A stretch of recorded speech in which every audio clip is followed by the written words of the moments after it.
आज मेरा बिलीव है कि पवित्र आत्मा ने जो वचन मसा करके मुझे दिया है वो आपकी लाइफ को सेम नहीं रहने देगा। आज मेरा यह विश्वास है कि पवित्र आत्मा ने आपको जो वचन देना है वो आपकी लाइफ को सेम नहीं रहने देगा। याकूब 5 उसकी 16 से 20 आयत को मैं पढ़ूंगा। मैं क्यों चाहता हूं आपको वचन दूं आज। बाइबल कहती जब इजरायली लोग प्रार्थना कर रहे थे कि परमेश्वर हमें राजा की गुलामी से छुड़ा, क्योंकि वचन कहता है कि राजा ने उन्हें कठिन कठिन कामों से उनकी जिंदगी को दुखी कर दिया था, बोझ के नीचे उनकी जिंदगी को कर दिया था। और वचन कहता है कि वो परमेश्वर की भविष्यवाणी को याद करने लगे कि प्रभु ने कहा था कि 400 साल के बीतने के बाद मैं अपने लोगों को मिस्र से छुड़ा लूंगा। वो प्रार्थना करने लगे जब 430 साल बीत गए, जब भविष्यवाणी पूरी नहीं हुई, क्योंकि वो नहीं जानते थे कि कोई भी भविष्यवाणी अपने आप पूरी नहीं होती जब तक आप उस भविष्यवाणी के विषय में प्रार्थना नहीं करते या काम नहीं करते।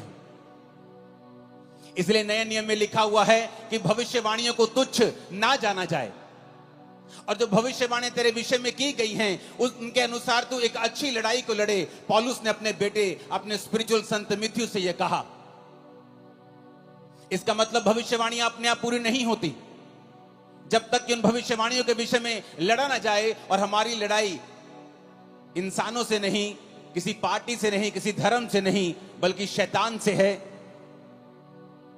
और हम परमेश्वर के सामने भी प्रार्थना में लड़ते हैं जिस तरह याकूब लड़ा था और जीत गया था। तो वचन कहता है कि हमें प्रार्थना करना जरूरी है, और उन भविष्यवाणियों के विषय में जो हमारे लिए की गई हैं उनके लिए भी हमें लड़ना जरूरी है, यानी प्रार्थना में फाइट करना जरूरी है। तो वचन कहता है कि जब वो फंस गए वहां पर, उन्होंने प्रार्थना करनी शुरू की। जब उन्होंने प्रार्थना करनी शुरू की तो परमेश्वर ने अपने दास को भेजा, उन्होंने मूसा को भेजा। और बाइबल कहती है मूसा के वचनों के ऊपर जिन्होंने मन लगाया और यह विश्वास किया कि मूसा अपने आप से नहीं आया है, मूसा परमेश्वर की ओर से आया है, और जो परमेश्वर की ओर से ये वचन कहेगा हम उस वचन के ऊपर यकीन करेंगे और हमारी जिंदगी सेम नहीं रहेगी और हम गुलामी से छुड़ाए जाएंगे। वो गुलामी चाहे बीमारी की हो, वो गुलामी चाहे शैतान की हो, वो गुलामी चाहे मानसिक हो, डिप्रेशन की हो, वो गुलामी किसी भी तरह की हो सकती है आपकी लाइफ में। लेकिन वचन ये कहता है कि जब आप परमेश्वर के वचन को सुनते हैं और फैसला कर लेते हैं कि आज से मैं अपना दिल दिमाग परमेश्वर के वचनों के ऊपर लगाऊंगा, तो वचन कहता है वो गुलामी नहीं रहती। परमेश्वर आपको बंधनों से छुड़ाता है और गुलामी से छुड़ाता है। और उस वचन को जो उसने मूसा को दिया था और लोगों को छुड़ा लिया था, आज मेरा विश्वास है कि परमेश्वर जो वचन आपके लिए देने वाले हैं वो पूरी तरह से आपको और आपके परिवार को छुड़ा लेगा। इस मसीह जिंदगी में क्या सबसे ज्यादा जरूरी है, क्या है सबसे ज्यादा इंपॉर्टेंट हमारी लाइफ में। आज जितने क्रूसेड्स आज तक मैंने किए हैं, मैं one of the most important word मैं आज आप लोगों के लिए लेके आया हूं। कल रात से मैं परमेश्वर की प्रेजेंस में था, अपने परिवार के साथ नहीं था, और प्रभु से कह रहा था कि परमेश्वर तेरा आत्मा मुझ पे जाहिर करे कि तू अपने लोगों से क्या कहना चाहता है। तो वचन कहता है याकूब 5 उसकी 16 से 20 आयत में, इसलिए तुम आपस में एक दूसरे के सामने अपने अपने पापों को मान लो और एक दूसरे के लिए प्रार्थना करो जिससे चंगे हो जाओ। धर्मी जन की प्रार्थना के प्रभाव से बहुत कुछ हो सकता है। एलिया भी तो हमारे समान दुख सुख भोगी मनुष्य था, और उसने गिड़गिड़ाकर प्रार्थना की कि मेह ना बरसे, तो 3.5 साल बारिश यानी मेह नहीं बरसा। फिर उसने प्रार्थना की, आकाश से वर्षा हुई और भूमि फलवंत हुई। हे मेरे भाइयों, यदि तुम में से कोई सत्य के मार्ग से भटक जाए और कोई उसको फेर लाए, तो वह ये जान ले जो किसी भटके हुए पापी को फेर लाएगा, हर एक प्राणी को उस प्राणी को वो मृत्यु से बचाएगा और उसके पापों के ऊपर वो पर्दा डालेगा। सब बोलो आमीन। एक डेविड नाम का व्यक्ति जिसके अंदर इंडिया को बचाने का बोझ था, जब वो इंडिया में आया तो उसको भाषा नहीं आती थी, लेकिन वो एक बात जानता था कि वचन कहता है कि प्रार्थना के प्रभाव से बहुत कुछ हो सकता है। एलिया भी तो हमारे समान दुख और सुख भोगी मनुष्य था, क्योंकि जिनकी जिंदगियों से मिरेकल्स होते हैं या जिनकी लाइफ में मिरेकल होते हैं, लोगों को लगता है कि शायद ये आसमान से उतरा हुआ पुरुष है कोई, इसलिए इसके जब ये प्रचार करता है या ये प्रार्थना करता है, लंगड़े चलते हैं, शायद ये स्वर्ग से उतरा है। लेकिन वचन ये कहता है, क्या फर्क था एक आम व्यक्ति में और एक एलिया में? एलिया भी तुम्हारे समान दुख सुख भोगी मनुष्य था, यानी उसके जीवन में दुख भी आते थे, उसके जीवन में तुम्हारी तरह सुख भी आते थे। लेकिन बाइबल कहती है कि वो तुम्हारे समान हमारे समान दुख सुख भोगी मनुष्य था। लेकिन जब उसने प्रार्थना की कि मैं ना बरसे, तो मैं नहीं बरसा। वचन कहता है, अपने पड़ोसी को बोलो ध्यान से सुन, आज तेरी जिंदगी बदलने वाली है। जब वो परमेश्वर का दास डेविड इंडिया में आया, उसे भाषा नहीं आती थी। उसने कहा कोई बात नहीं, अगर मुझे भाषा नहीं आती तो परमेश्वर तो मेरी प्रार्थना को सुन सकता है। वो कबीले में गया जहां लोग उसके खिलाफ हो गए। वो प्रार्थना करने लगा और उसने अपना जीवन प्रार्थना वाला कर लिया और घुटनों पे आकर रोज घंटों घंटों वो प्रार्थना किया करता था। एक दिन उस कबीले वाले ने सोचा कि ये फॉरेनर हमारे धर्म को बदलने के लिए आया है, जबकि वो ये नहीं जानते थे कि प्रभु यीशु मसीह धर्म को बदलने के लिए नहीं, वो जीवन को बदलने के लिए आए थे। जब उसने लोगों ने देखा कि ये धर्म बदलने के लिए शायद आया है, तो बहुत से कबीले इकट्ठे होकर उसे मारने के लिए गए। जब उसे मारने के लिए गए, जहां जंगल में वो प्रार्थना कर रहा था, उसके सामने खड़े हो गए और जब उसे मारने लगे तो सांप उन लोगों के सामने आ गए और सांपों ने उन लोगों को इस डेविड को मारने नहीं दिया। डेविड बहुत लंबा समय नहीं जिया, जल्दी खुदा के पास गया, लेकिन उसकी सेवकाई एक प्रार्थना की सेवकाई थी। और हिस्ट्री कहती है कि उस प्रार्थना के कारण जो उसने रोज रोज परमेश्वर के सामने की, परमेश्वर ने उस कबीले के ऊपर दया की और एक बड़ी बेदारी दी। आज वो सब लोग परमेश्वर में हैं, मसीह में हैं, सच्चाई को जान चुके हैं। जॉन हाइडी नाम का इंसान, जिसे जॉन हाइडी ऑफ इंडिया कहते हैं, जबकि वो इंडियन नहीं था, वो एक अमेरिकन इंसान था। और उसके अंदर एक बोझ पैदा होता है कि मैं जाऊंगा और जो लोग बचे नहीं हुए, जो लोग परमेश्वर में नहीं हैं, जो सच्चाई नहीं जानते, मैं जाऊंगा और उन लोगों को बचाऊंगा। लेकिन उसने प्रार्थना करनी शुरू की। रोज वो 14-14 घंटे वो प्रार्थना करता था। इतनी वो प्रार्थना करता था कि एक दिन जब वो बीमार हो गया, डॉक्टर के पास उसे लेके गए, तो डॉक्टर ने बताया कि आप एक जगह जैसे झुक के जब प्रार्थना करते हैं, आपने इतनी लंबी लंबी प्रार्थनाएं की हैं कि आपका हार्ट जो है वो शिफ्ट हो चुका है और अपनी जगह से थोड़ा दूर जा चुका है, इसलिए आप बीमार हैं। आपके हार्ट की थोड़ी पोजीशन जो है वो चेंज हुई है, आपकी बॉडी में इतने बदलाव हुए हैं।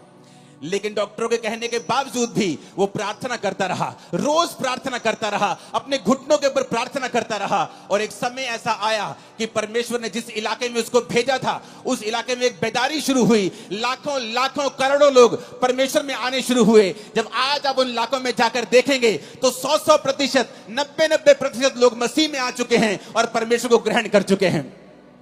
कारण क्या? एक व्यक्ति ने बाइबल के वचनों को समझा। उसने समझा कि एलिया भी हमारे समान दुख और सुख भोगी मनुष्य था, लेकिन उसने फैसला किया कि मैं प्रार्थना करूंगा। एलिया कहां नजर आता है? एलिया कहीं नजर नहीं आता बाइबल में एकदम से आपको। वो कहीं ऐसा नहीं है कि बाइबल में जब पहला राजा की पुस्तक शुरू होती है, दाऊद का जिक्र होता है। दाऊद के बाद पहले शाऊल राजा बनता है, उसके बाद दाऊद राजा बनता है, फिर सुलेमान राजा बनता है, सुलेमान के बाद उसके बेटे राजा बनते हैं, उसके पोते पड़पोते राजा बनते हैं। परमेश्वर में खड़े नहीं रहते, वो गिर जाते हैं। तब तक भी एलिया का जिक्र नहीं आता।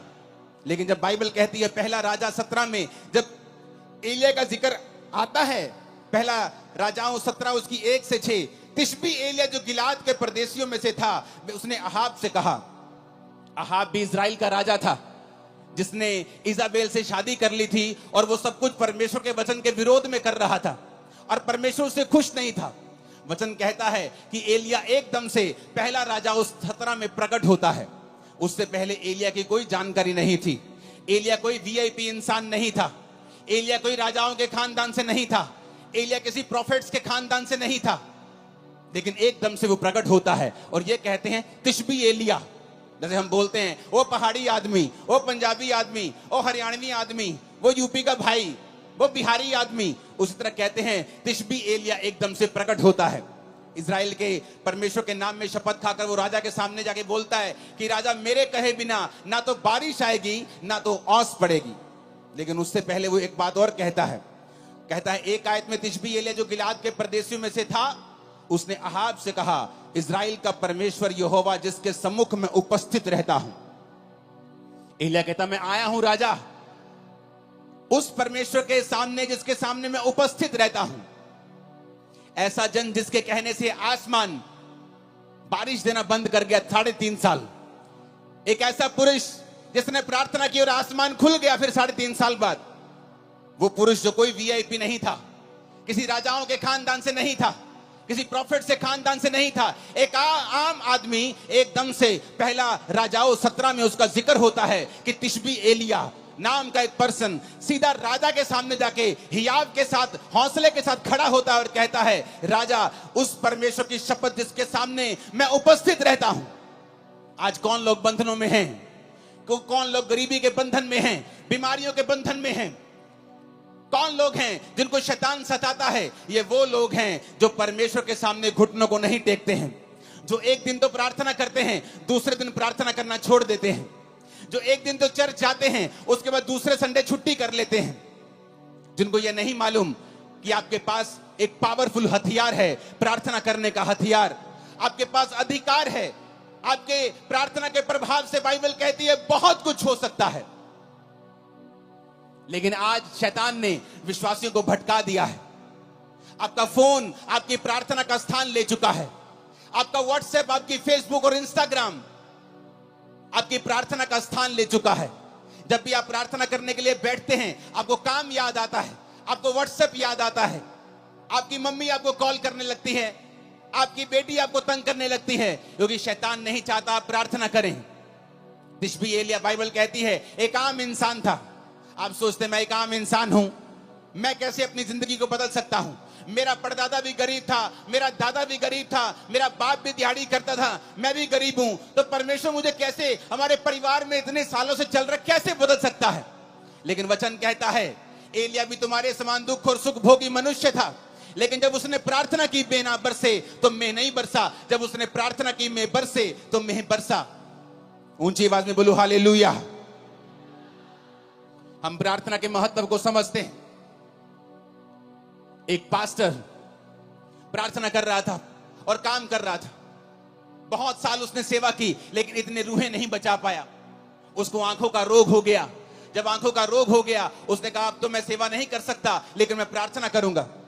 और उसने प्रार्थना करनी शुरू कर दी। जब उसने प्रार्थना करनी शुरू की, परमेश्वर ने एक पास्टर, 2 पास्टर भाई थे, उनके दिल में डाला कि वो जाएं और उस जगह के ऊपर प्रचार करें। और हिस्ट्री बताती है कि जब उसने प्रार्थना की तो रिवाइवल शुरू हुआ। वो 16-16 घंटे, 14-14 घंटे रोज प्रार्थना करता था। और उस जगह पे जब रिवाइवल आया तो 1 लाख लोग रोज यीशु मसीह को अपना जीवन देने लगे और पूरा इलाका परमेश्वर में आ गया। कारण प्रार्थना।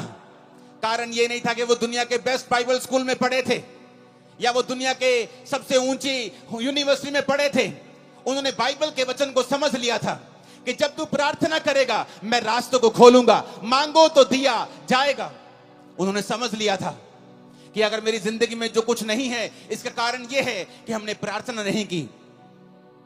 जॉन हैडी, जिसकी वजह से पूरे का पूरा इलाका, पूरे की पूरी स्टेट्स परमेश्वर में है, वो कहता था आज प्रार्थना करने वाले लोग बहुत कम हैं और रोने वाले प्रार्थना में उससे भी कम हैं और आहें भरने वाले प्रार्थना में तो है ही नहीं है। क्योंकि आज हम पवित्र आत्मा को समय नहीं देते कि वो आए और हमारे अंदर से हमको इस्तेमाल करे। आज प्रार्थना का जीवन नहीं है, इसलिए शैतान ये बात जानता है। वो बात जानता है, इसीलिए वो आपकी लाइफ में काम करता है। लेकिन वचन ये कहता है अगर आप इस प्रार्थना की पावर को समझ जाएंगे, अगर आप समझ जाएंगे आपके पास एक अधिकार है और आप परमेश्वर से प्रार्थना कर सकते हैं, जब तक वो उत्तर ना दे तब तक प्रार्थना कर सकते हैं, आपकी लाइफ कभी भी सेम नहीं रहेगी। मेरी लाइफ में जब मसीह में आने के कितने साल बाद भी जब मेरी लाइफ में चंगियाई नहीं थी और मैं सेवकाई में आ चुका था, तो पवित्र आत्मा मुझे एक ही बात बोलता था कि तुझे पवित्रताई में रहना है, क्योंकि पवित्रताई में रहने से तो अपनी जिंदगी का बड़े से बड़ा अटैक खत्म कर सकता है। चाहे वो तेरे शरीर के ऊपर हो, तेरी आत्मा के ऊपर हो, तेरे फाइनेंस के ऊपर हो, तेरी सेवकाई के ऊपर हो। अगर तू पवित्रताई में चलेगा और गंदगी नहीं करेगा, व्यभिचार नहीं करेगा, चोरियां नहीं करेगा, तो परमेश्वर तेरी जिंदगी से बड़े बड़े बंधनों को तोड़ देगा। और दूसरा, पवित्र आत्मा ने कहा अगर तू प्रार्थना करेगा, ये टीम जो मेरे पीछे खड़ी है उनमें से कुछ लोग 20 साल से मेरे साथ हैं, ये लोग जानते हैं किस तरह से जब 2014, 13, 12 की बात है, मैं अपने प्रार्थना रूम में, जब ये भी मेरे साथ होते थे, जब प्रार्थना करने के लिए बैठते थे तो रोज 6 घंटे 5 घंटे इनके साथ अकेले मैं प्रार्थना करता था। इनके बाद उठ के फिर मैं अपने रूम में प्रार्थना करता था, उसके बाद रात को प्रार्थना करता था। मेरा सारा दिन प्रार्थना में बीतता था और मैं खुद नहीं जानता था कि मैं इतनी प्रार्थना कर रहा हूं, क्या परमेश्वर मुझे उत्तर देगा। लेकिन वचन कहता है उसमें की गई मेहनत कभी व्यर्थ नहीं जाती। वो आपकी प्रार्थनाओं को सुनता है। जो प्रार्थना आपने 10 साल पहले भी की हैं, प्रभु उनको भी सुनता है। और वचन कहता है कि वो अपने खोजने वालों को प्रतिफल देता है। यानी कि जब आप प्रार्थना करते रहते हैं और उसके साथ परमेश्वर को खोजना नहीं छोड़ते, आप चर्च नहीं छोड़ते, आप फास्टिंग नहीं छोड़ते, बाइबल पढ़ना नहीं छोड़ते, आप संगति नहीं छोड़ते, तो परमेश्वर सारी प्रार्थनाओं का उत्तर देता है। मेरे जीवन में भी ऐसा ही हुआ। जो मेहनत मैं करता गया, जो प्रार्थना मैं करता गया, एक समय आया मसीह में आने के 10 साल बाद परमेश्वर सारी प्रार्थनाओं का उत्तर देने लगा और आज मेरे जीवन में सारी प्रार्थना के उत्तर आ चुके हैं। लेकिन आज भी थोड़े दिन पहले की बात है, जब मैं अपने प्रार्थना के रूम में गया, मैं आपको ये टेस्टिमनी दूंगा, उससे पहले एक वचन हम और पढ़ेंगे। प्रेरितों के काम 3 उसकी 1 से 8 आयत में लिखा है, पतरस और यूहन्ना तीसरे पहर प्रार्थना के समय चर्च में जा रहे थे और लोग एक जन्म के लंगड़े को ला रहे थे, जिसको वो प्रतिदिन मंदिर के उस द्वार पर जो सुंदर कहलाता है बैठा देते थे कि वो चर्च में जाने आने वाले उसे भीख मांगे। उस भिखारी ने पतरस और यूहन्ना को चर्च में जाते देखा और उससे भीख मांगी। पतरस ने यूहन्ना के साथ उसकी ओर ध्यान से देखकर कहा, हमारी ओर देख। और वह कुछ पाने की आशा से उनकी ओर ताकने लगा। तो पतरस ने कहा, चांदी और सोना तो मेरे पास नहीं है, परंतु जो मेरे पास है वह तुम्हें देता हूं। यीशु मसीह नासरी के नाम से चल फिर। उसने दाहिना हाथ पकड़कर उसे उठाया। उसके पांव और टखनों में तुरंत बल आया। वो उछलकर खड़ा हो गया, चलने फिरने लगा, चलता कूदता प्रभु की स्तुति करता हुआ उस चर्च में गया। वचन कहता है आज बहुत से लोग चाहते हैं कि उनकी मिनिस्ट्रीज में लंगड़े चलें, उनकी जिंदगियों से भी बड़े बड़े काम हों। जब वो प्रचार करें उनकी मिनिस्ट्री से भी बड़े बड़े काम हों। लेकिन अगर आप ध्यान से बाइबल पढ़ेंगे तो पतरस और यूहन्ना उस समय लंगड़ा चलाने के लिए या हीलिंग करने के लिए चर्च में नहीं आ रहे थे। वचन कहता है वो प्रार्थना करने के लिए चर्च में जा रहे थे। उनके लिए प्रार्थना इतनी इंपॉर्टेंट थी कि वो घर बैठ के प्रार्थना नहीं करना चाहते थे। वो ऐसे ही उठे कि तीसरा पहर है, चलो प्रार्थना करने के लिए वो घर से निकलते थे। प्रार्थना करने का एक इंपॉर्टेंस, एक महत्वता, एक बड़ा स्थान उनकी लाइफ में था। आज लोग कैसे प्रार्थना करते हैं? मोबाइल ऑन करके, टीवी ऑन करके, बच्चों के साथ,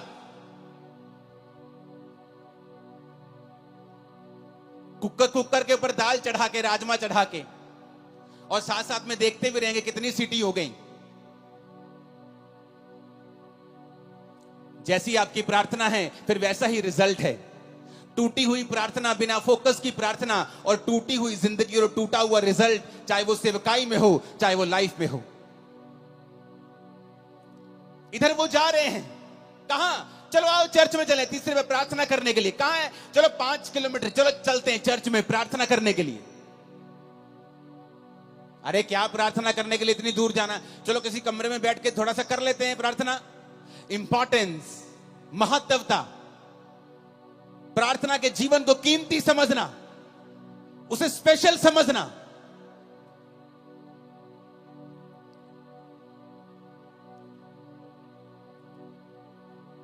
अफ्रीका के जाके हिस्ट्री देखो, जिन पास्टर्स ने उन्हें बदला है वो अपनी जिंदगी में 90-92% अपना पैसा परमेश्वर को देते, सिर्फ 8% रखते थे अपने पास। 14 घंटे रोज प्रार्थना करते थे और बोलते थे कि जिस पास्टर की प्रार्थना 8 घंटे से कम है वो अपने आप को फुल टाइम पास्टर बोलना बंद कर दे।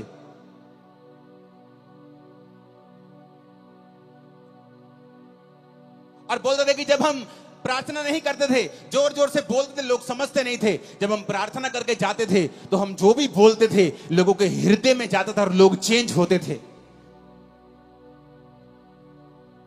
कारण क्या? प्रार्थना।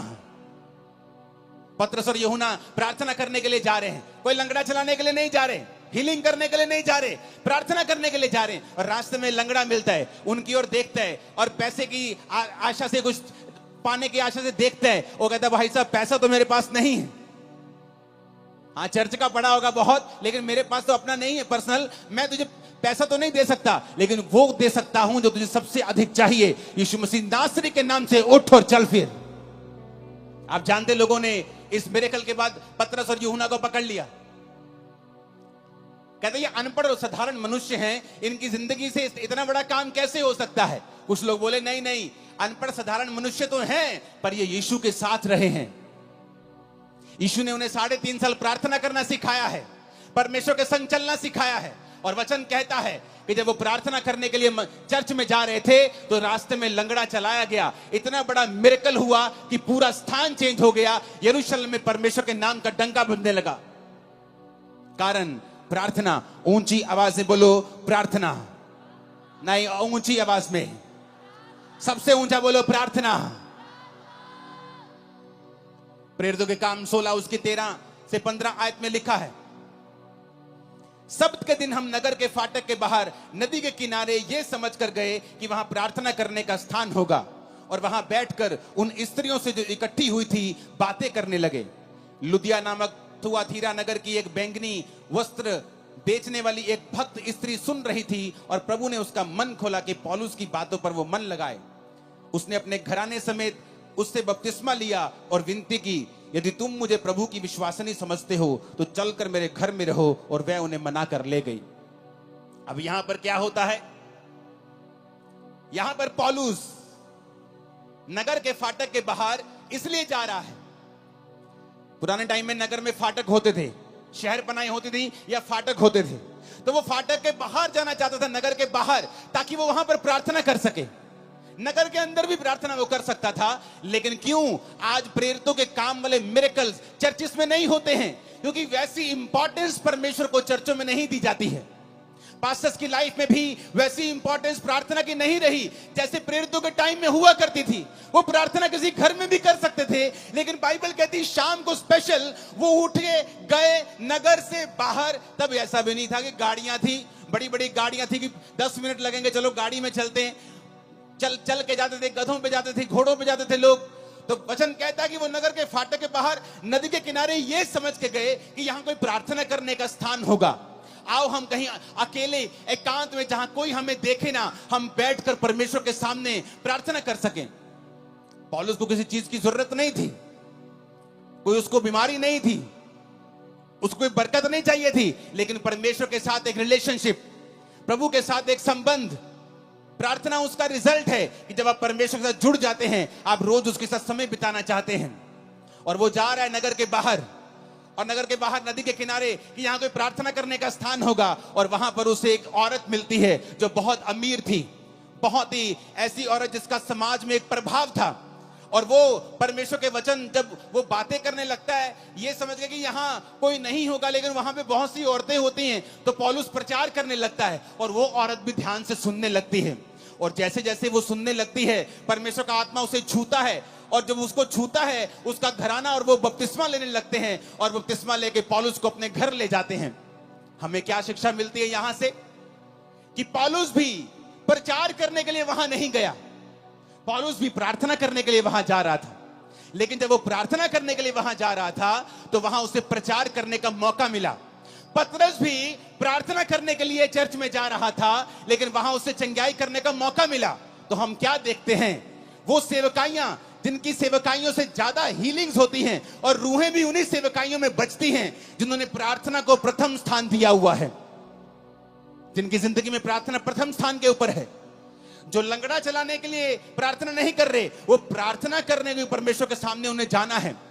वो प्रचार करने के लिए बाइबल नहीं पढ़ रहे, वो पढ़ रहे हैं क्योंकि परमेश्वर के साथ उन्हें समय बिताना है। और प्रार्थना करने के लिए नदी के किनारे कहीं बाहर जा रहा है, और परमेश्वर उसे वहां पर मौका देता है कि वो प्रीच करे। यानी रूहें भी प्रार्थना करने का रिजल्ट है, रूहें बचना, और चंगाई भी प्रार्थना करने वाली मिनिस्ट्री का ही रिजल्ट है। आज हम भूल चुके हैं एज ए बिलीवर हमारा पहला काम है परमेश्वर के सामने रोज जाना और प्रार्थना करना, क्योंकि शैतान कुछ भी करेगा आपकी प्रार्थना के जीवन को वो खत्म करने की कोशिश करेगा। क्योंकि जिस दिन आपकी प्रार्थना लग गई, प्रार्थना में ब्रेक लग गई, उस दिन जीसस से आपकी ब्रेक लग गई। A break in prayer, a break in Jesus. प्रार्थना में ब्रेक का मतलब है जीसस से ब्रेक लग जाना। शैतान ये बात को जानता है। बाइबल पढ़ के देख लो, जहां जहां प्रार्थना हुई वहां वहां परमेश्वर ने बहुत सी चीजों को बदला है। जिन्होंने प्रार्थना नहीं की वो विष मांगते रह गए हैं। आपका परमेश्वर परमेश्वर है, वो जीनी नहीं है कि आप उस रगड़ेंगे और वो निकलेगा और आप कहेंगे मुझे ये चाहिए। वो परमेश्वर है, उसका वचन कहता है मांगो तो दिया जाएगा, ढूंढो तो तुम पाओगे, खटखटाओ तो तुम्हारे लिए खोला जाएगा। तुमने कंप्लेंट की है अपने पास्टर से, अपने पति की, ये नशा करता है, अपने बेटे की नशा करता है, लेकिन कभी प्रार्थना नहीं की। हाँ मैंने की है प्रार्थना। कितनी देर? आधा घंटा। एक बार की? अच्छा रोज की? हाँ मैंने 2 महीने की। उसके बाद मैंने प्रार्थना करनी बंद कर दी। मैं चर्च में भी कम जाती हूँ, कभी कभी जाती हूँ बड़ी मीटिंग में, लेकिन मैं पास्टर को रोज फोन करके तंग करती हूँ कि मेरे लिए, मेरे बेटे के लिए प्रार्थना करना। वचन कहता हर एक व्यक्ति अपना बोझ स्वयं उठाएगा। आपका पास्टर आपको वचन देगा, हाँ वो आपके बेटे के लिए प्रार्थना भी करेगा, लेकिन परमेश्वर ने आपकी ड्यूटी लगाई है, तू बच, तेरा घराना बचाया जाएगा। तू कैसे बचेगा, तू कैसे बचेगी अगर तेरी प्रार्थना जीरो है तो? एक आदमी को परमेश्वर ने कहा मैं तुझे इस्तेमाल करूंगा, इस जगह पे, इस नगर में, इस देश में तुझे इस्तेमाल करूंगा। वो चला गया। पवित्र आत्मा ने कहा प्रार्थना करनी पड़ेगी। प्रार्थना करता था रोज, क्योंकि उसको चर्च से पैसा नहीं लेना था, तो वो शाम तक काम करता था, शाम के बाद आता था और प्रार्थना करता था। जब कुछ साल रिजल्ट नहीं आया तो उसने फैसला किया कि अब मैं काम नहीं करूंगा, अब मैं सिर्फ प्रार्थना करूंगा। तो परमेश्वर ने उसका कुछ इंतजाम किया, कुछ रिटायरमेंट का इंतजाम किया, पैसों का इंतजाम किया कि वो 24 घंटे प्रार्थना कर सके, और वो लगातार उस देश के लिए प्रार्थना करने लगा। 7 साल के बाद जब वो लगातार प्रार्थना करने लगा, उस देश में एक लॉ पास हो गया, सारे वेश्या के अड्डे, सारी दारू की दुकानें बंद हो गईं और देश के 99% लोगों ने परमेश्वर को ग्रहण कर लिया। उसकी इंटरव्यू हुई, लोग उसके पास आके पूछने लगे क्या किया आपने, आपने ऐसा क्या किया कि ये सारे लोग परमेश्वर में आ गए? उसने कहा आओ मैं तुम्हें दिखाता हूं। वो अपने प्रार्थना के कमरे में उन्हें ले गया, और लकड़ी का कालीन था, सॉलिड लकड़ी का, और उसमें घुटनों के निशान पड़े हुए थे। उसने कहा ये मेरा मूल्य है परमेश्वर के सामने, जो मैंने इन लोगों के लिए प्रार्थना की है, और परमेश्वर ने मेरी प्रार्थना को सुना है। आप अकेला प्रचार करेंगे बिना प्रार्थना के, बिना प्रभु की हुजूरी के, लोगों के हृदय कभी छिदेंगे नहीं। वो कभी परमेश्वर को ग्रहण नहीं कर पाएंगे, कभी परमेश्वर के वचन को समझ नहीं पाएंगे। आपको पवित्र आत्मा की फायर और ताकत चाहिए आपके प्रचार के पीछे, कि वो लोगों के हृदय में जाए और वो आज से वायदा करके जाए कि परमेश्वर आज से कुछ भी हो जाए, मैं रोज प्रार्थना करूंगा, घंटों घंटों प्रार्थना करूंगा, तेरी हजूरी में आऊंगा, और मैं आपको वायदा करता हूं अगले कुछ महीनों और सालों के अंदर अंदर वो आपको छुड़ाएगा और सबसे ऊंचे स्थान के ऊपर लेके जाएगा। वो आपकी बेइज्जती को पूरी लाइफ के लिए खत्म कर देगा। आपकी लाइफ में नई शुरुआत को वो देगा। आमीन। ऊंचा और खतरनाक वाला चाहिए चर्च। ऊंची आवाज में हालेलुया बोलो 7 बार, जरा ऊंची आवाज में।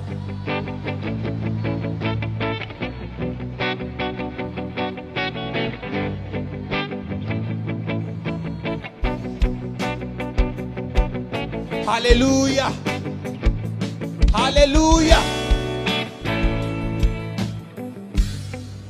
अगर आप प्रार्थना नहीं करेंगे, हन्ना अपने पति से लड़ती थी रोज, मेरे बेटा क्यों नहीं, मेरे बच्चा क्यों नहीं है। वो कहता मैं क्या परमेश्वर हूं, मैं क्या खुदा हूं, मेरी दूसरी पत्नी के है, अगर तेरे नहीं, तब 1 से ज्यादा शादियां होती थी पुराने नियम में। उसने कहा अगर तेरे नहीं है तो मैं क्या कर सकता हूं, क्या मैं परमेश्वर हूं? अगर परमेश्वर ने तेरी कोख को बंद कर दिया है तो मैं क्या कर सकता हूं। उसका रोना उसको बच्चा नहीं दिला पाया। रोज रोती थी, बच्चा नहीं हुआ। रोज कर लाती थी, कंप्लेंट भी करती होगी, परमेश्वर को ताने भी मारती होगी, कुछ नहीं हुआ। एक दिन हन्ना ने फैसला कर लिया। पहला शमूएल 1 उसकी 9 से 20 आयत में लिखा है कि हन्ना एक दिन परमेश्वर के घर में गई और वहां प्रार्थना करने लगी। और प्रार्थना कैसी की? दिल से, टूटे हुए मन के साथ, क्योंकि वचन कहता है वो टूटे और पिसे हुए दिल को कभी तुच्छ नहीं जानता। उसने परमेश्वर से प्रार्थना की कि परमेश्वर अगर तू अपनी दासी के दुख की ओर दृष्टि करे और अपने को बेटा दे, तो मैं तेरे भवन में वो बेटा तेरी सेवा के लिए दे दूंगी। और उसके होंठ हिलते थे, क्योंकि वो पूरे मन से प्रार्थना कर रही थी, आंसुओं के साथ। लेकिन सुन नहीं रहा था वो क्या कह रही है। उस घर के सेवक ने समझा कि ये नशे में है। उसने कहा, ए औरत, अपना नशा छुड़ा, अपना नशा छोड़ दे, क्या वक वक बुड़बुड़ कर रही है तू। उसने कहा, मैं नशे में नहीं आई हूं प्रभु के दास, मैंने जो कुछ भी अब परमेश्वर को कहा है बहुत ही शोकित और कुड़ाई जाने के कारण कहा है। लोगों ने मुझे ताने मारे हैं, मेरी सौतन ने मुझे ताने मारे हैं, सास ने, सब ने ताने मारे हैं, मेरा दिल टूट गया है। मैंने फैसला कर लिया है कि मैं अपना जीवन प्रभु को दूंगी, मैं प्रार्थना करूंगी और परमेश्वर को अपना बेटा भी चढ़ा दूंगी। आपका एक फैसला प्रार्थना करने का, आपका एक फैसला सेवा करने का, आपका एक फैसला पवित्रताई में चलने का, आपकी पूरी लाइफ की बेइज्जती को बड़ी इज्जत में चेंज कर देगा। मैं भविष्यवाणी कर रहा हूं। आपकी सेवकाई को पूरी तरह से बदल देगा। मैं भविष्यवाणी कर रहा हूं। आपके बच्चों की लाइफ को पूरी तरह से बदल देगा। मैं भविष्यवाणी कर रहा हूं। आमीन। ऊंचाई आशीष आपकी है चर्च। Hallelujah, hallelujah. क्या आज आप फैसला करते हैं प्रार्थना करने का? क्या फैसला करते हैं? ये जानते हैं कि कोई भी व्यक्ति, कोई भी रिश्तेदार, कोई समाज, आपके एरिया का कोई बड़ा व्यक्ति भी आपकी लाइफ को चेंज नहीं कर सकता है। कुछ देर के लिए आपकी हेल्प कर सकता है, लेकिन पूरा टर्न अराउंड, आपकी लाइफ का पूरा बदलाव सिर्फ परमेश्वर कर सकता है। और वो तो आपको कहता है, ये दुनिया के थके हारे और बोझ नीचे दबे लोगों, मेरे पास आओ, मैं तुम्हें विश्राम दूंगा। मुझसे सीखो, मैं मन में दीन हूं, नम्र हूं। अपना जुआ मुझे दे दो। तुम्हारा जुआ भारी है, तुम्हारा बोझ भारी है, तुम्हारी बीमारियों का बोझ तुम नहीं उठा पाओगे, डिप्रेशन का बोझ तुम नहीं उठा पाओगे। मेरा बोझ ले लो। उसका बोझ क्या है? प्रार्थना करना उसका बोझ है, रूहों को बचाना उसका बोझ है, परमेश्वर के वचन के अनुसार चलना उसका बोझ है। उसने कहा, तुम मेरे अनुसार चलो तो तुम अपने मन में विश्राम पाओगे। वो विश्राम जो बड़े बड़े खरबपतियों को दिल में नहीं है। सब कुछ होते हुए इसलिए वो सुसाइड कर लेते हैं। बड़े बड़े मिलियन फॉलोअर्स वाले, 20-20 मिलियन फॉलोअर्स वाले सुसाइड कर लेते हैं, क्योंकि वो उनके मन में विश्राम नहीं है। और जीसस ने कहा, हे दुनिया के थके हारे और बोझ नीचे दबे लोगों, मेरे पास आओ, मैं तुम्हारा धर्म बदलूंगा। ये लिखा नहीं। उसने कहा, मैं तुम्हें विश्राम दूंगा। वो विश्राम जो दुनिया तुम्हें नहीं दे सकी, इंस्टाग्राम और फेसबुक नहीं दे सके, वो विश्राम जो सोशल मीडिया तुम्हें नहीं दे सका, तुम्हारा घराना नहीं दे सका, मैं तुम्हें वो विश्राम दूंगा। मेरे पास आओ, मैं तुम्हें विश्राम दूंगा। मुझसे सीखो, मैं नम्र और दीन हूं। अपना बोझ, अपना क्रूस मुझे दे दो और मेरा क्रूस उठा लो, क्योंकि उसका क्रूस हल्का है, उसका बोझ हल्का है।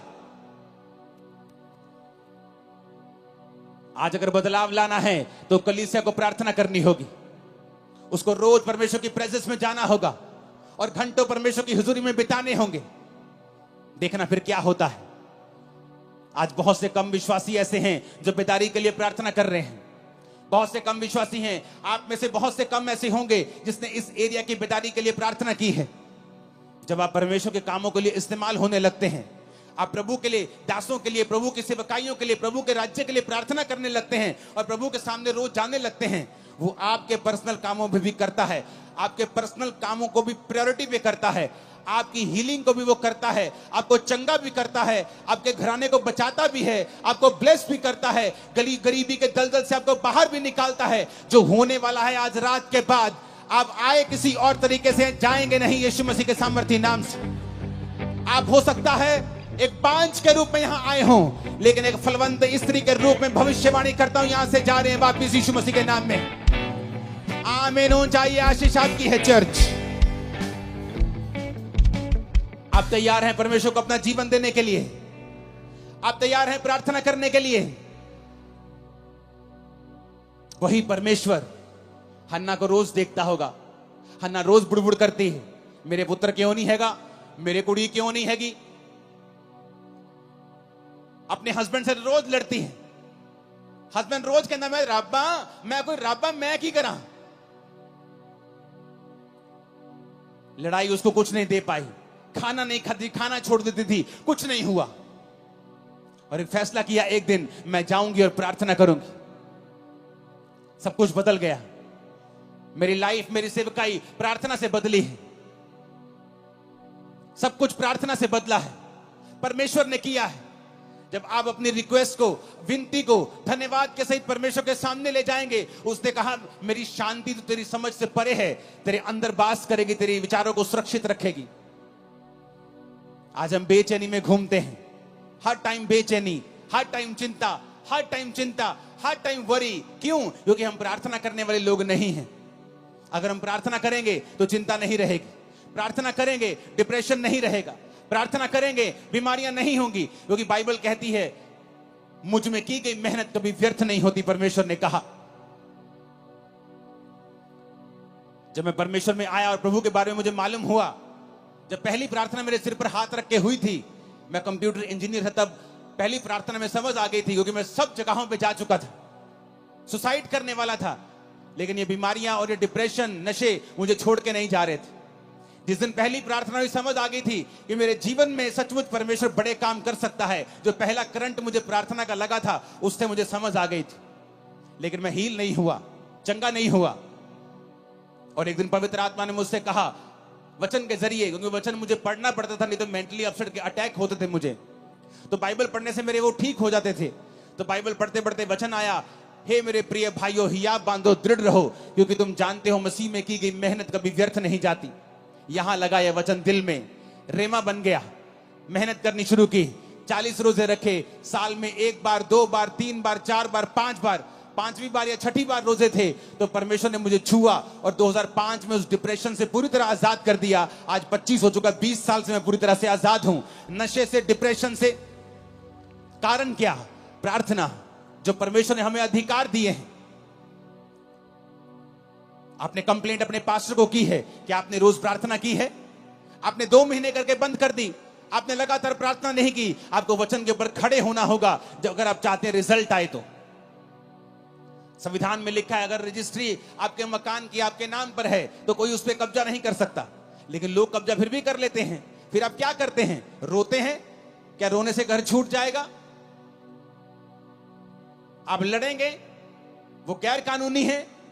क्या करेंगे? आप केस करेंगे, कोर्ट में जाएंगे, संविधान के मुताबिक बताएंगे जज को संविधान में ये लिखा है और ये लॉ के मुताबिक ये मेरा मकान है। लेकिन आपको ये भूल गया कि बाइबल आपका संविधान है।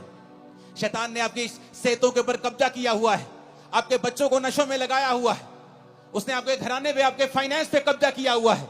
आप सिर्फ रोते हैं, रोने से कुछ नहीं होगा। कंप्लेंट करते हैं, उससे भी कुछ नहीं होगा। आपको परमेश्वर के सामने जाना होगा, घुटने टेकने होंगे, हाथों को उठाना होगा, स्वर के परमेश्वर की ओर दुहाई देनी होगी और वो खोल देगा आसमान। मैं आपको फिर कह रहा हूं, वो आसमान खोल देगा और आपको उसी ऊंचाई पर लेके जाएगा जिसके लिए आपको उसने पैदा किया है। लेकिन हमें फैसला करना होगा कि हमारा सोता परमेश्वर है या नहीं। क्योंकि आपने कंप्लेंट भी करके देख ली, आपने रो लिया, अपने बच्चों से लड़ लिया, अपने हस्बैंड से लड़ लिया, अपनी वाइफ से लड़ लिया, अपने भाई से लड़ लिया, लड़के भी कुछ नहीं हुआ, रो लिया, करला लिया, कलेश डाल लिया, कुछ नहीं हुआ। परमेश्वर तुम्हें सिखाता है ना बल से, ना शक्ति से, बल्कि उसकी आत्मा के द्वारा कि मेरे बेटे, मेरी बेटी, तुझे मेरे पास आना होगा। सेवकाई को चेंज करना है, मेरे पास आना होगा। जो लोग आपकी बात नहीं सुनते। 2011 में मैं बड़ा फ्रस्ट्रेट था। मिनिस्ट्री 7000 क्रॉस कर चुकी थी, 7000 की चर्च क्रॉस कर चुकी थी, लेकिन मैं बड़ा फ्रस्ट्रेट था क्योंकि मैं जैसा चाहता था वैसा काम नहीं होता था, टीम वैसा बिहेव नहीं करती थी और मैं फ्रस्ट्रेट हुआ और मैं चला गया प्रार्थना में। देश को छोड़ दिया और 21 दिन के लिए प्रार्थना में चला गया। वो 21 दिन मैं अनमैरिड था, अपनी फैमिली से वैसे भी बहुत मैं कम बात करता था। मेरी मदर थी शायद, जो सेव हो चुके थे शायद 2011 में, वो भी नहीं हुए थे या एकदम से ताजे ताजे सेव हुए थे। कोई फैमिली मेंबर मुझसे बात नहीं करता था। बस 21 दिन सिर्फ प्रार्थना की। अपने होटल के कमरे में रहता था और जब प्रार्थना से उठता था तो मुझे मालूम नहीं होता था कि दोपहर का समय है कि रात का समय है कि सुबह है। मोबाइल छोटे होते थे, छोटा मोबाइल देखता कि कितना समय हो गया। फिर सोता था, फिर उठता था, प्रार्थना प्रार्थना। 21 दिन मैंने प्रार्थना की। जब मैं वापस आया, मेरी सेवकाई पूरी तरह से बदल गई। लोग मेरी बात सुनने लगे, टीम्स मेरी बात सुनने लगी। मेरे मन मुताबिक जो खुदा ने मुझसे चाहा था वैसा मेरी मिनिस्ट्री में काम होने लगा, क्योंकि परमेश्वर ने मुझे दिखाया कि तेरे प्रचार से भी कुछ नहीं होगा, तेरे चाहने से भी कुछ नहीं होगा, तेरी डेडिकेशन से भी कुछ नहीं होगा। जब तक तुम मेरे सामने घुटने नहीं टेकेगा, मेरे सामने नहीं आएगा। वो 21 दिन थे जब परमेश्वर ने मुझे सिखाया कि चाहे तेरी सेवकाई में 500 लोग हों या आने वाले समय के 5 लाख हों, तुझे रोज मेरी प्रेजेंस में बने रहना है, मेरी हजूरी में बने रहना है, तब समझ आई। और उसके बाद मैं रोज अपने आप को प्रार्थना में देने लगा, अपनी लाइफ में प्रार्थना को प्रथम स्थान दिया। आज चाहे मैं शादीशुदा हूं, मेरे बच्चे हैं, मेरी फैमिली है, बड़ी सेवकाई चर्च है, सैकड़ों ब्रांचेस हैं, लेकिन मेरी प्रार्थना का समय बड़ा हुआ है, आगे से भी ज्यादा है मेरी प्रेयर का समय, क्योंकि मैं सीक्रेट जानता हूं, मैं ये भेद जानता हूं कि भेद है खुदा के साथ रहना, भेद है प्रार्थना करना, भेद है तुम दुख और सुख भोगी मनुष्य हो। एलिया कोई स्वर्गदूत नहीं था। राजा के सामने जाके बोलना कि राजा मेरी जिम्मेवारी से बोलता हूं, तेरे देश में बारिश नहीं आएगी, यानी तेरा देश भूखा मरेगा। आज तो जमीन के नीचे से पानी निकाल लेते हो समरसिबल से, तब ऐसा नहीं होता था। कुएं खोदने पड़ते, निकले पानी ना निकले उस इलाके में जहां वो रहता था। उसने जिम्मेवारी ली। दिलेरी कहां से आई? प्रार्थना से। बाल के नबियों को मार दिया, बड़े बड़े काम किए। फिर इजाबेल ने कहा एलिया आज तेरा सिर मैं धड़ से अलग कर दूंगी। एलिया भागा, एलिया भागा। उसका भागना, उसका डरपोकपन इस बात का सबूत था कि एलिया भी एक मनुष्य ही था। उसकी पहली दलेरी इसलिए थी कि वो रोज प्रार्थना में समय बिताता था। उसके बाद जब इंसान विक्ट्री देखता है, जीत देखता है, इंजॉय करने लगता है, प्रार्थना भूल जाता है, तो शैतान फिर से उसे डराने लगता है, वो फिर से भागता है और खुदा से कहता है खुदा मुझे मार दे, मैं अपने वंशों से अच्छा नहीं हूं। परमेश्वर से रोटी देता है और पानी देता है, बोलता है खा, तुझे बहुत काम करने हैं। यानी एलिया भी स्वर्गदूत नहीं था, नहीं तो वो भागता थोड़ी उस राजे से डरा नहीं, राजे की वाइफ से डर गया वो। प्रार्थना, प्रेयर्स। जब बड़े बड़े क्रूसेड्स होते हैं, लाखों लोग आते हैं क्रूसेड्स, लोग बोलते हैं अगले दिन आओ एंजॉय करते हैं, चलो आनंद मनाते हैं। हाँ आनंद करो, कोई बात नहीं, लेकिन अगली मीटिंग के लिए मुझे फिर खुदा की प्रेजेंस में ही जाना है, क्योंकि पिछले मसे से मैं अगला संडे नहीं चला सकता हूं। मैं अपने सोर्स को समझता हूं, अपने सोते को समझता हूं कि वो परमेश्वर है। जिस दिन आप ये समझ जाएंगे कि सब बातें परमेश्वर की ओर से होंगी। आप पौलुस को पढ़ के देखो, जब वचन कहता है कि उस औरत ने बपतिस्मा लिया, उसके घराने ने बपतिस्मा लिया, उसके बाद पढ़ के देखो क्या हुआ।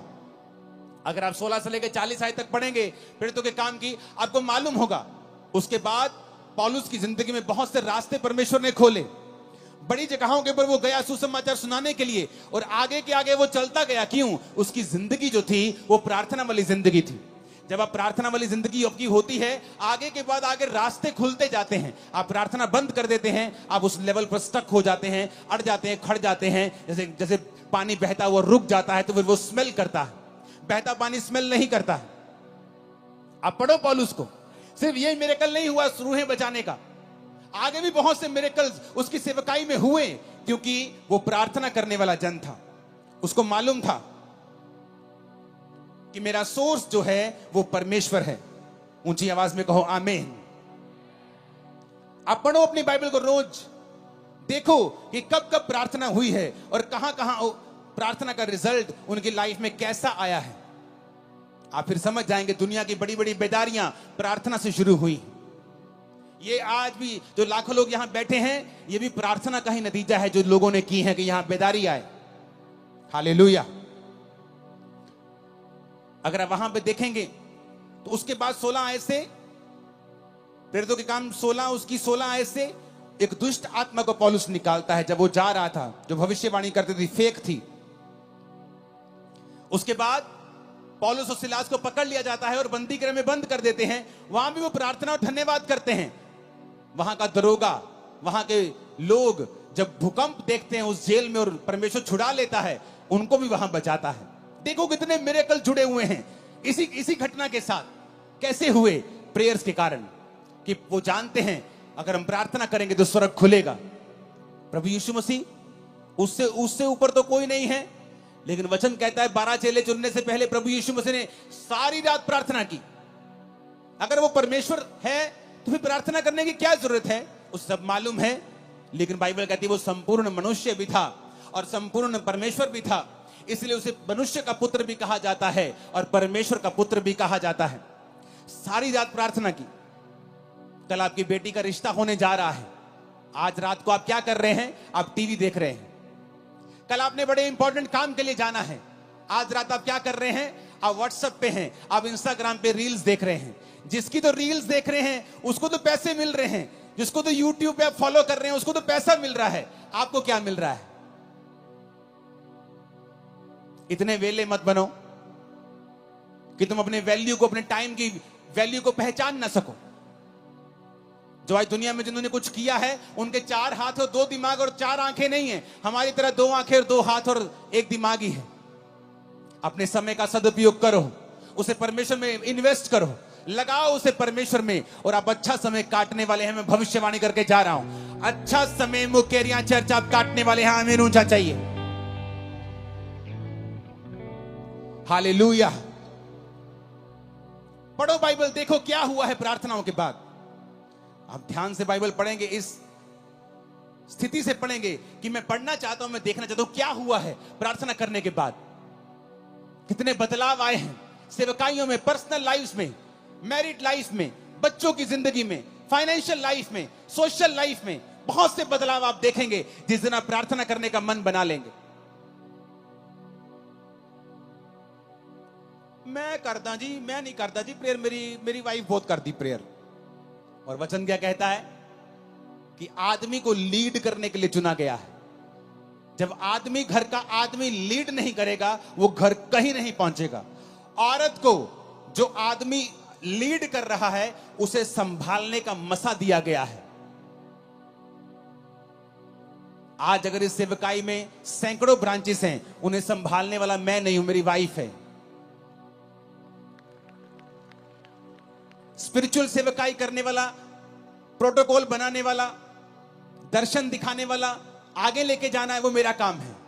प्रभु क्या चाहता है, क्या बनाना है, नया क्या करना है, वो मेरा काम है। लेकिन जिस घर का आदमी प्रार्थना में नहीं होगा, यानी उस घर का अगुआ डेड है, तो फिर जो उस घर में है बस वाइफ वही संभाल के रखेगी। अगर वो उसके पास 200 है तो वो 200 को संभाल के रखेगी, 500 है तो 500 को संभाल के रखेगी। क्योंकि तुमने परमेश्वर से अगुवाई नहीं पाई है कि तुम आगे बढ़ सको। तुम आगे बढ़ोगे, तुम्हारी वाइफ उसे संभाल के रखेगी, पर तुम आगे तब बढ़ोगे जब परमेश्वर तुम्हारी आंखें खोलेगा और तुम्हारी अगुवाई करेगा। अब्राहम ने जब हाजिरा को निकाल दिया, इस्माइल को निकाल दिया, तो हाजिरा एक जगह जब रोटी पानी खत्म हो गया तो रोने लगी। और रोने लगी तो परमेश्वर ने कहा, हाजिरा मत रो, क्योंकि मैंने उस लड़के की प्रार्थना को सुना है। उसने ये नहीं कहा, हाजिरा तेरे रोने को मैंने देखा है। स्वर्गदूत कहता, तेरे को नहीं देखा मैंने, तू रोना परमेश्वर को हिला नहीं सकता। नहीं तो हॉस्पिटल में हर एक मर्द औरत जिसका आज एक लौता बच्चा है, जिसकी माँ बाप आज हॉस्पिटलाइज बेड पे हैं, आईसीयू में, सब रोते और खुदा उनको चंगा कर देता। रोना प्रभु को हिला नहीं सकता है, विश्वास उसको हिलाता है। उसने कहा, स्वर्गदूत ने, क्यों रो रही है? मेरे पास पानी नहीं, मेरे पास रोटी नहीं, हम मर जाएंगे। उसने कहा, परमेश्वर ने उस लड़के की प्रार्थना को सुना है। क्यों? क्योंकि वो लड़का अब्राहम के साथ रहता था। अब्राहम, उसका बाप, उसको प्रार्थना करनी आती थी अब्राहम को। वो अपने बाप को जानता था, बाप को प्रार्थना करते देखता, रिजल्ट भी आते थे, वो देखता था। इसलिए जो लोग आज ऐसी चर्चों में जाते हैं जहां प्रार्थना का महत्व है, जो जीवित चर्चिस हैं, उनकी जिंदगियां बदलनी शुरू हो जाती हैं, क्योंकि वो अपने अगुओं को उस तरह से प्रार्थना करते देखते हैं। लेकिन जिन पास्टर्स की खुद प्रेयर नहीं है, आप भी अंधे और आपके लोग भी अंधे, आप भी भटक रहे हो, आपके लोग भी भटक रहे, आप भी दुखी, आपके लोग भी दुखी। तो उस दूत ने कहा, परमेश्वर ने तेरे बेटे की प्रार्थना को सुना है, उसके आंसू देखें, उसकी प्रार्थना को सुना है। और पास में एक कुआं दिखाई दिया, उसकी आंखें लिखा खोल दी, यानी चंगाई उसके पास थी। लेकिन जब आंखें बंद होती हैं, आपको कुछ नजर नहीं आता है। हल आपके पास ही पड़ा होता है, नजर नहीं आता। सालों साल घर में दबा रहता है, नजर नहीं आता। जिस दिन आप यहोवा को पुकारते नजर आता है। आज मैं प्रार्थना करता हूं, यहोवा आपकी आंखों को खोल दे और आपको हल नजर आए यीशु मसीह के सामर्थ्य नाम में।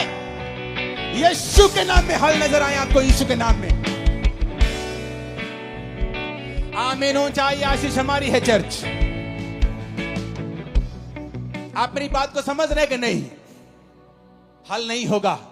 आपकी आंखों के सामने एक कुआं होगा और आपकी आंखें बंद होंगी। आप कभी कुएं के खब्बे, कभी कभी कुएं के सज्जे, कभी आप सीधा नहीं जा पाएंगे। क्यों? आपकी प्रार्थना जीरो है, आपका परमेश्वर के साथ कोई संबंध नहीं है। अब्राहम ने कहा अपने नौकर को, जा और मेरे बेटे के लिए एक बहू लेके आ। जाके वो प्रार्थना करता है। उसे मालूम था इट इज इम्पॉसिबल कि मैं एक अच्छी लड़की ले जाऊं, इट इज इम्पॉसिबल। प्रार्थना करता है, हे पिता, ऐसी लड़की जो मुझे पिलाए, मेरे ऊंटों को पिलाए, ऐसी लड़की भेज। और परमेश्वर भेजता है। क्यों? प्रेयर। हर ग्रेट आदमी जानता है प्रेयर उसका राज है, उसका सीक्रेट है। आपकी लाइफ में प्रेयर नहीं है, आपकी लाइफ में कुछ नहीं है। फिर आप टाइदर हो सकते हैं, चर्च के फाइनेंशियल सपोर्टर हो सकते हैं, लेकिन परमेश्वर की निगाह में आपकी बहुत बड़ी वैल्यू नहीं है।